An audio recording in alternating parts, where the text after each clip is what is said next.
Saludos y bienvenida. Hoy nos vamos a sumergir en la vida de una joven bailarina en el Londres de principios del siglo XX. Una historia que es una historia de ambición, de libertad. Y de ese choque brutal entre los sueños del arte y la cruda realidad. Exacto. Vamos a usar extractos de la novela Carnaval, de Compton Mackenzie, para explorar los primeros años de Jenny Rayburn. Una niña que nace en una calle bastante gris de Islington. Y que está destinada a convertirse en Jenny Pearl, una figura de los escenarios de Londres. Eso es. Nuestra misión de hoy es trazar el mapa de su viaje, empezando por un hogar lleno de anhelos que no se han cumplido. Hasta llegar a las luces del teatro, que son brillantes, sí, pero también muy engañosas. Queremos entender qué la impulsó, a qué se tuvo que enfrentar y qué sacrificó. Vamos a desgranar esta historia. Es que es una historia fascinante, de verdad. Porque no empieza como otras con un sueño. Ah, no. ¿Con qué empieza? Empieza con una huida, casi. Con un acto de rebeldía desde la cuna. La lucha de Jenny por su futuro es, en realidad, un eco. Un eco de los sueños de su madre, supongo. De su madre y de las expectativas tan asfixiantes de la época. Y lo curioso es que veremos una paradoja constante. ¿Cuál? Que cada paso que da hacia la libertad parece que le presenta una jaula nueva. A veces invisible, pero una jaula al fin y al cabo. Pues si te parece, empecemos por el principio, literalmente, su nacimiento. ¿Vale? La escena que nos pintan no es nada alegre. Es un día de octubre en la gris Islington Street. Su madre, Florence, está agotada. Pero no es solo el cansancio del parto. No, es un descontento vital muy profundo. Demoledores.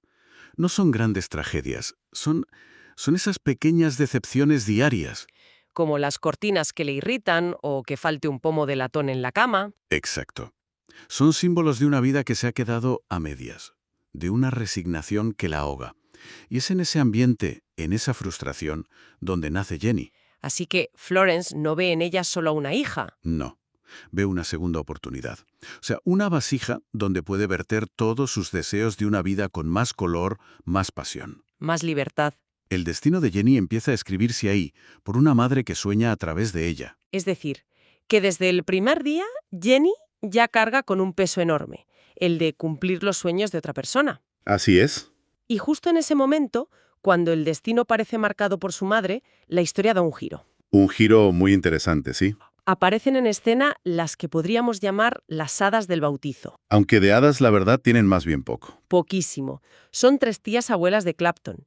El texto las describe como increíblemente severas, religiosas, sombrías. Unas auténticas parcas del destino. Y su propuesta es... Radical. ¿Qué proponen? Se ofrecen a adoptar a Jenny, a llevársela para criarla en la piedad más estricta. Le aseguran un futuro respetable, seguro. Pero completamente desprovisto de alegría, de pasión, de vida, en realidad. Y lo justifican con un sueño bastante peculiar, ¿no? Sobre un conejo blanco. Sí, lo interpretan como una señal divina para salvar a la niña de ese ambiente. Así que de repente tenemos el primer gran conflicto sobre el alma de Jenny. Por un lado, la oferta de las tías. Rectitud, seguridad, represión. Y por el otro, la visión apasionada y un poco egoísta de su madre. ¿Y cómo reacciona Florence a esta oferta de salvación? Pues su respuesta es una de las declaraciones de principios más potentes de la historia. Es la antítesis de todo lo que representan las tías. Creo que merece la pena citarla. Desde luego, Florence les dice que su hija no será una mojigata, Sino que será dulce y hermosa, con labios hechos para besar y ojos que brillarán. es una batalla abierta. No se discute sobre su bienestar, sino sobre su esencia. ¿Será una mujer piadosa o una mujer apasionada? Con estos dos futuros luchando por ella, ¿cómo empieza la propia Jenny a forjar su identidad? Se le ve esa voluntad de hierro desde el principio. Desde muy, muy pequeña. Hay 2 anécdotas que no son simples travesuras. Son casi actos fundacionales de su personalidad. ¿La primera? Una rabieta monumental porque su cuidadora, Ruby, no le deja tocar la rueda de su cochecito. No parece para tanto. No es un capricho. Es su primer acto consciente de desafío contra una autoridad que ella ve como arbitraria. Es el momento en que descubre que puede decir no. Vale, entiendo. ¿Y la segunda anécdota? Es aún más reveladora. Con 5 años, decide que quiere ser un niño, se quita las enaguas y se pasea por la cocina. ¿Y cuando su madre le pregunta por qué?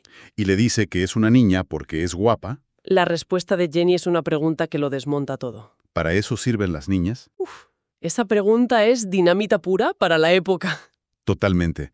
No es una cuestión de identidad de género como la entendemos hoy. Es una observación increíblemente lúcida para una niña de 5 años. ¿Ya percibe las limitaciones? Claro. Ve a su hermano Alfie, ve a otros niños y asocia lo masculino con la libertad de acción, con el poder de hacer cosas. Mientras que lo femenino lo asocia con ser un objeto pasivo. Con ser guapa. Exacto. Su deseo de ser un niño es en realidad un anhelo de los privilegios y la libertad que ve que se le niegan a su propio género. Toda esa rebeldía, ese no quiero ser solo guapa, es una energía, pero sin una dirección clara. Hasta que ocurre algo. Algo que le da un objetivo casi por accidente. Su padre, que es una figura bastante pasiva hasta ahora, toma una decisión. Permite que un inquilino, el señor Bergoch, que es un viejo payaso retirado, la lleve a ver una pantomima. Aladín. Y es un momento transformador. Sí. Porque no es solo el espectáculo, es que por primera vez ve un camino de escape, que es tangible, que es bello, que es mágico. Hasta ahora su rebeldía era una huida de algo. De la grisura de su calle, de las expectativas. Y en el teatro por fin encuentra algo hacia lo que huir. Queda absolutamente hipnotizada por la magia, los colores y sobre todo por el baile de una de las figuras, Columbine. Es interesante que se fije precisamente en Columbine. Una figura que a menudo es inteligente, vivaz, pero también el objeto del deseo de otros. Es una lección profética, absolutamente. Ella ve la libertad en el movimiento de Columbine, pero no ve el precio. Ve la belleza del baile, pero no la disciplina agotadora que hay detrás. Ni que esa aparente libertad en el escenario a menudo viene con una nueva servidumbre fuera de él. La de ser constantemente observada, deseada y juzgada por su belleza. Ve el arte, pero no la industria. Eso es. A partir de ese momento, su camino parece ya, trazado en su mente. Pero, ¿cómo pasa de ser una niña hipnotizada a una estudiante de baile? ¿No debió ser fácil convencer a la familia? No, no lo fue. De hecho, su madre, la misma que había soñado para ella una vida de pasión, se resiste. ¡Qué curioso! Quizá porque una cosa es el sueño idealizado y otra la cruda realidad del mundo del espectáculo, que ella conocía. Pero la terquedad de Jenny es... Implacable. El texto describe cómo se enfurruña, deja de comer, adelgaza. Llega a un punto de desgaste que incluso amenaza con quitarse la vida. Es una manipulación emocional tremenda, sí, pero demuestra hasta qué punto su deseo se ha convertido en una necesidad vital. Y finalmente ceden. La llevan a la academia de baile de Madame Aldavini. Y ahí se revela como un talento natural, aunque algo perezoso. Pero aquí empieza el verdadero choque entre el sueño y la realidad del que hablábamos. Exacto.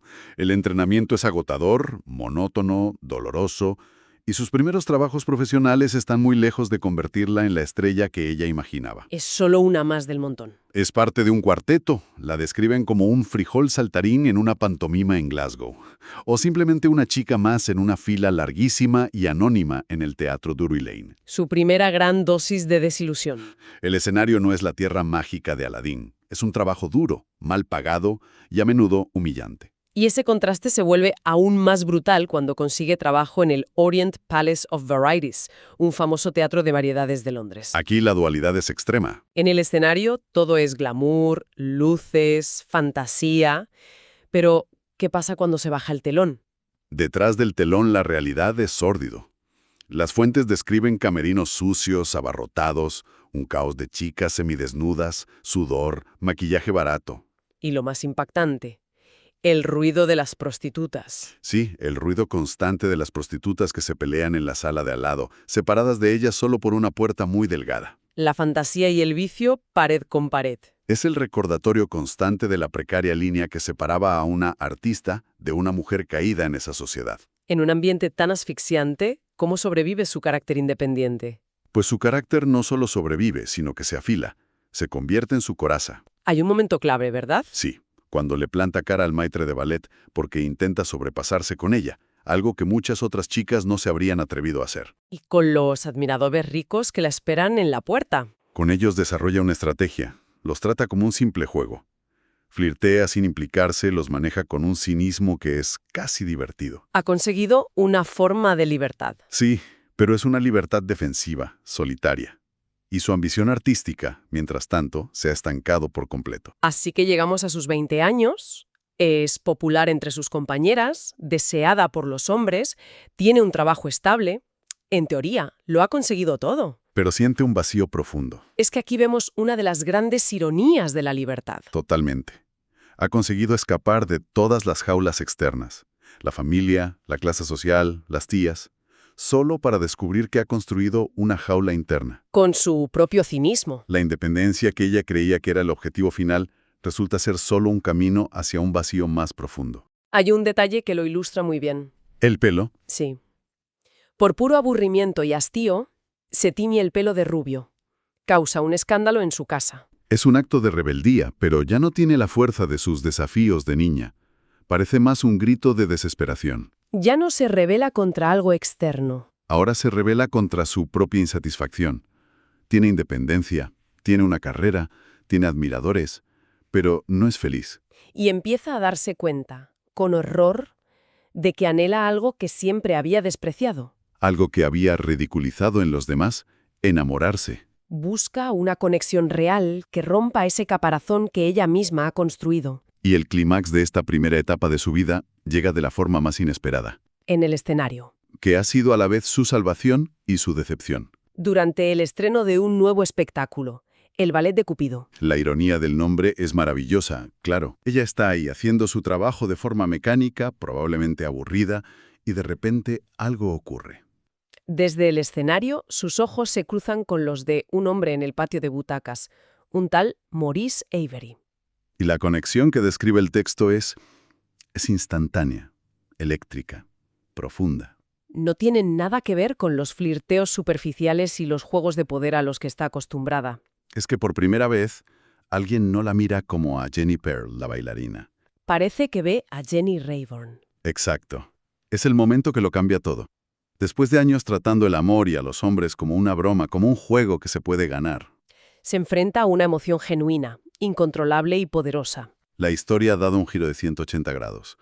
La búsqueda de la ambición profesional que la ha llevado a un callejón sin salida, Da paso a la inminente y mucho más peligrosa búsqueda de una conexión emocional. y así termina nuestro análisis de hoy. Hemos seguido a Jenny Rayburn desde su nacimiento en esa familia descontenta, Pasando por su feroz lucha por la libertad a través del baile, hasta convertirse en una joven bailarina de éxito, pero profundamente desilusionada. que está ahora mismo al borde de un capítulo completamente nuevo y desconocido.